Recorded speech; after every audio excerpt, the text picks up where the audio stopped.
Haryana BJP के इन 7 मंत्रियों की करारी हार तय। ध्यान से इस वीडियो को देखिएगा। एग्जिट पोल के बाद ये मंत्री चुपचाप घर बैठे। इस वक्त की खास रिपोर्ट है। ध्यान से इस वीडियो को शुरू से अंत तक देखिएगा। चैनल को जरूर सब्सक्राइब कीजिएगा। चुनाव के बाद विभिन्न बड़े बड़े न्यूज़ चैनल्स ने अपना एग्जिट पोल जारी किया। कई चैनलों ने ये तक बताया कि किस सीट पर कौन जीत रहा है। खास बात यह है कि भारतीय जनता पार्टी के करीब 7 बड़े बड़े मंत्री हार के कगार पर आ चुके हैं। हारना लगभग तय है। सबसे पहले आपको बता दें कि लाडवा से खुद मुख्यमंत्री नायब सैनी चुनाव लड़ रहे थे।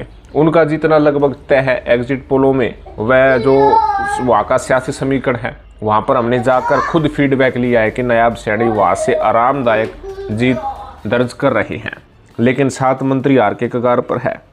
इनमें से यदि हम बात करें तो सबसे पहले इस हार से कमल गुप्ता की हार सुनिश्चित हो चुकी है। हार तय है। उन्होंने भी कहीं ना कहीं इस हार के लोगों का मन टटोल लिया है। घर पर आराम से बैठे हुए हैं। कहीं ना कहीं सावित्री जिंदल, तरुण जैन, गौतम सरदाना जिस प्रकार से निर्दलीय चुनाव लड़े, उससे सबसे ज़्यादा यदि किसी को नुकसान हुआ है तो कमल गुप्ता को हुआ है। कमल गुप्ता इस वक्त मंत्री थे और चुनाव की जुगत में थे। तीसरी बार चुनाव जीतना चाह रहे थे, लेकिन उनका खेल चौपट होता हुआ नजर आ रहा है और सावित्री जिंदल कहीं ना कहीं इस समय आगे बढ़ती हुई नजर आ रही है।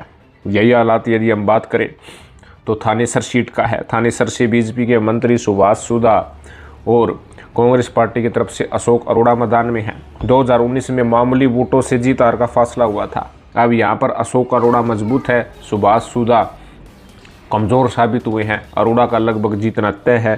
कहीं ना कहीं बीजेपी के मंत्री का विकेट गिरना लगभग तय माना जा रहा है।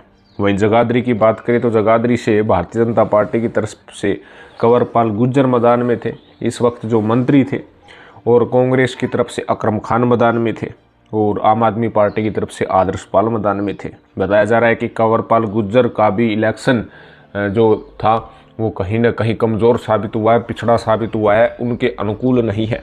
यहाँ से कांग्रेस प्रत्याशी अकरम खान का पलड़ा सबसे ज़्यादा भारी है।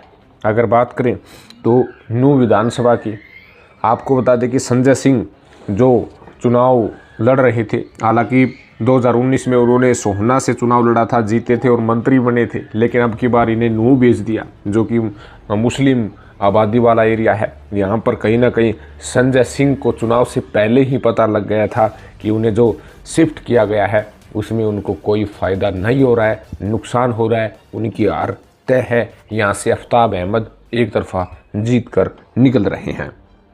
और उसके साथ साथ यदि हम बात करें तो अम्बाला शहर से यहाँ से बीजेपी के राज्य मंत्री असीम गोयल बुरे फंस चुके हैं।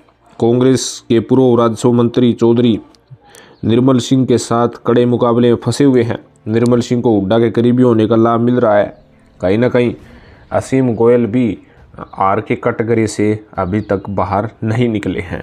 वहीं यदि बात करें तो लोहारू से जहां बीजेपी के जयप्रकाश दलाल और राजबीर फरटिया के बीच कड़ा मुकाबला था, काफ़ी कुछ एग्जिट पोल ने लोहारू सीट को जो है कांग्रेस के पक्ष में दिखा दिया है।